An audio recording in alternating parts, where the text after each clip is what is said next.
મહત્વપૂર્ણ સમાચાર બાયડથી. બાયડના સાઠંબામાંથી નકલી એસડીએમ ઝડપાયો છે. પોતે ડેપ્યુટી કલેક્ટર હોવાની જે ખોટી ઓળખ આપી હતી અને તેને જ પગલે જે બાયડના સાઠંબા પોલીસની મોટી કાર્યવાહી સામે આવી છે. પ્રકાશ નાઈ નામના શખ્સની પોલીસે અટકાયત કરી છે. ત્યારે સંવાદદાતા જગદીશ પ્રજાપતિ ફોન લાઈન પર જોડાયા છે. જગદીશભાઈ, જે પ્રકારે નકલીની જે બોલબાલા વધી છે અને તેની વચ્ચે જે નકલી એસડીએમ પકડાયો છે, શું છે સમગ્ર વિગત? આ ચોક્કસથી જણાવી દઉં.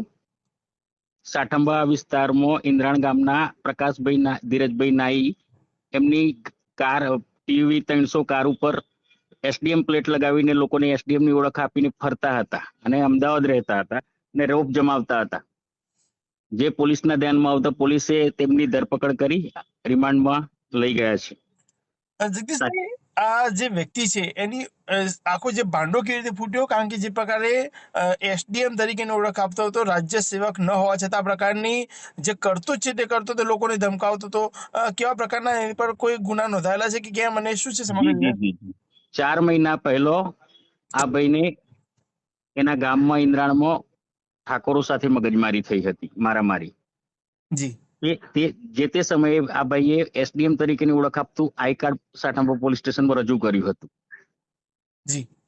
જે પોલીસે તપાસમાં પાછળથી વેરીફાઈ કરતો આ હકીકત ખુલવા પામી છે. જી. પોલીસે આગળની શું કાર્યવાહી હાથ ધરી છે? પોલીસે એની ધરપકડ કરી અને કોર્ટમાં રજૂ કરવા, રિમાન્ડ માટે કોર્ટમાં રજૂ કરવા લઈને ગયા હમણાં. જી, આભાર. અમારા સંવાદદાતા જગદીશ પ્રજાપતિ જેમને જણાવ્યું જે પ્રકારે જે આખો જે મામલો સામે આવ્યો છે, રાઇટિંગનો ગુનો નોંધાયો હતો અને તેને જ પગલે જે પોલીસ દ્વારા વેરિફિકેશન કરવામાં આવ્યું. આ વેરિફિકેશનમાં જે ડુપ્લિકેટ આઈ કાર્ડ સામે ધરી અને તપાસમાં જે વિક્ષેપ ઉભો કરી અને ક્યાંક ને ક્યાંક પોલીસને પણ ગેરમાર્ગે દોર્યા હોવાનું જે તપાસમાં ખુલ્યું છે. અને સમગ્ર મામલે હવે પોલીસે આરોપીને કોર્ટમાં રિમાન્ડ માટે જે રજૂ કરવાની તજવીજ છે તે હાથ ધરી છે. ત્યારે વધુ એક જે કર્મી છે જે ડુપ્લિકેટ એસડીએમ તરીકેની ઓળખ આપતો હતો અને તેને પગલે હવે સાઠંબા પોલીસે મોટી કાર્યવાહી હાથ ધરી છે.